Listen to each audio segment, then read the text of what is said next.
What is the meaning of my life? Is the point just to live longer, or is it to seek a higher purpose? Was I really born to be an accountant? That is the question I was asking myself over and over again for the last few years while working in finance. Well, if you have been asking these questions for quite some time, you definitely have to listen to this video, as I will give you clear hints that will help you to find some answers.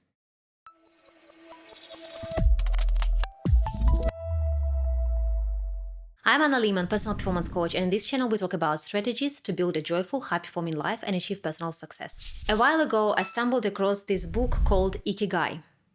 This book actually helped me to figure out what I wanted my job to be, what I love doing, and what brings me that Ikigai, my purpose to wake up every morning that I would like to turn into my profession. It is not just about finding your hobby, but rather what you really want to do in life for 40 hours of your week and get paid for. This is not a book review, and I'm going to talk about only one aspect this book talks about, but you can find the link to the book in the description below if you want to check it out.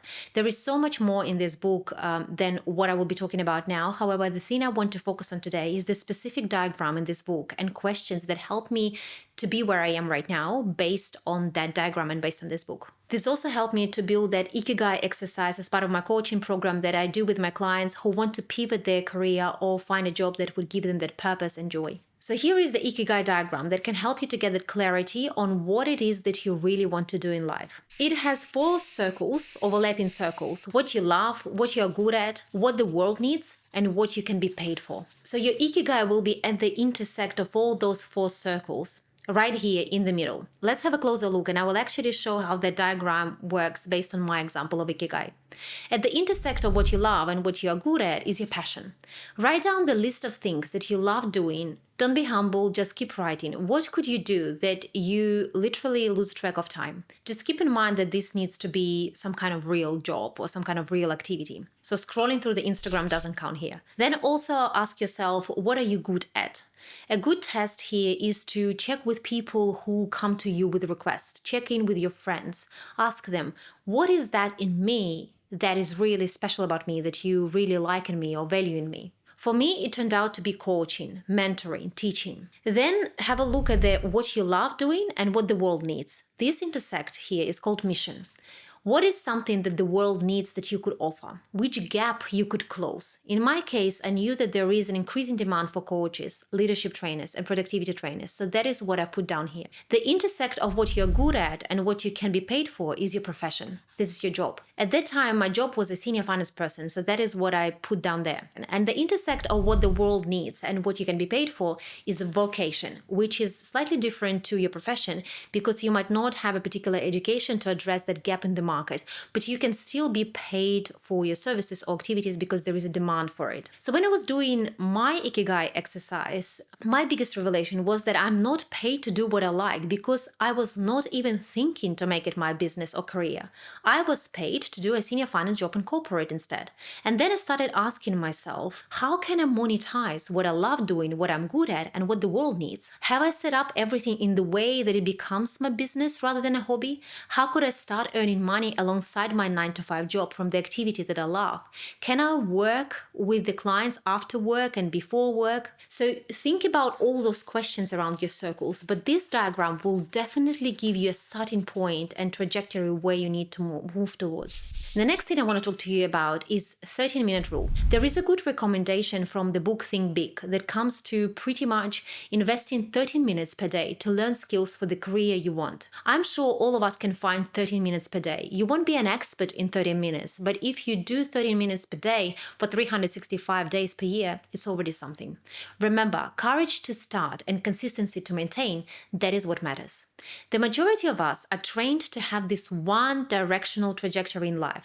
Graduate from school, go to college or uni, study hard, then get a job, better good one, secure and prestigious, work hard, climb up the ladder, preferably stay in the same company because it's secure, that our ability to think outside of the box just dies down. So when I started to ask myself questions, what if? What if I could do something else than being a senior finance manager that would bring me the joy and pay at the same time? I felt goosebumps in my body. That's how foreign that concept seemed to me. But do you know what really helps? Is to start. Just start thinking about it and then just start taking the first action. And I'm not saying that you have to go and quit your job to start looking for your Ikigai, but what I'm encouraging you to do is to invest the spare time you have from the job into the things you love doing, and probably even think about how you can monetize it. It's amazing when you think about it that people always spend 40 hours at least per week to build someone else's dream and to build someone else's wealth. But when you encourage people to work on their dream, they say they have no time. Use your current job to figure out what it is you want to do. And that is what Oprah said in one of her interviews. And it just hit home for me. I realized that I was able to discover coaching and the fact that I want to work for myself thanks to my corporate jobs. Thanks to good and bad aspects of those. Leading wonderful teams and investing in their growth and development. Being in leadership roles and realizing that I'm not a follower but rather a leader. That I love to come up with my own ideas, love to take the risks, and if I need guidance, I will just seek mentorship. But also due to having some awful leaders along the way, awful bosses, insecure people with low morale and no charisma and extremely poor leadership skills. And I realized that I'm so exhausted to chase that perfect boss who can meet my expectations. As they say, behind every entrepreneur, there is an insufferable boss. So I came up with my long-term plan and started building my exit strategy. What I realized is that those jobs I had actually were leading factors to figuring out what it is that I want to do and how I want to do it. And I suggest that is what you do. You do some self-reflection, figure out what it is that you actually enjoy the most in your job. How could you do more of it? And what is missing to make it your full-time job? Find your X factor. Another way that may help you on this journey is understanding your X factor. This is that competitive advantage that you have that makes you stand out amongst others. I was listening to one of the interviews with Robert Greene, a famous writer, where he was talking about how you can find your purpose, and he said that since childhood he has been fascinated by words and letters, was really good at anything that involved writing and spelling. So later when he became a writer, all of those things made perfect sense to him. Similar with me, my X factor has always been my organizational skills. I have always loved being a strategist, being able to identify the problem, build the goal, how to fix it, and help and guide people towards the goal achievement. Our X factor is about strengths and how you think about problems and put ideas into action. It's how you communicate, lead, and influence. No matter who you are, you have something about you that makes you you. Everyone has their X factor, but most live their life without finding it.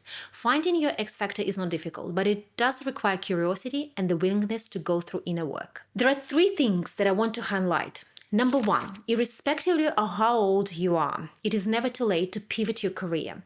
Research shows that people change careers on average of 3 to 4 times, and this number will definitely grow over the next 20 years.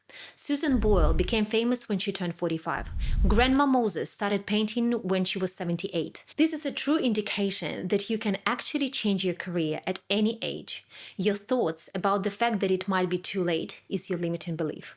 What could you do if you didn't have it? Point number 2, when thinking about your dream job, dream career, your calling, you need to remember that there will still be parts in every job that you might not like. It is not always 100% pleasure. But what I think is important is to answer the question, does whatever I do for a living give me that sense of purpose that makes me love my weekdays and look forward to Mondays? And point number 3, if you want to be that person who has that clarity about where they are and where they want to go, you have to subscribe to my channel. Because in this channel, you will find a lot of valuable information for you to build the life you want. As always, rooting for your success with care, Anna.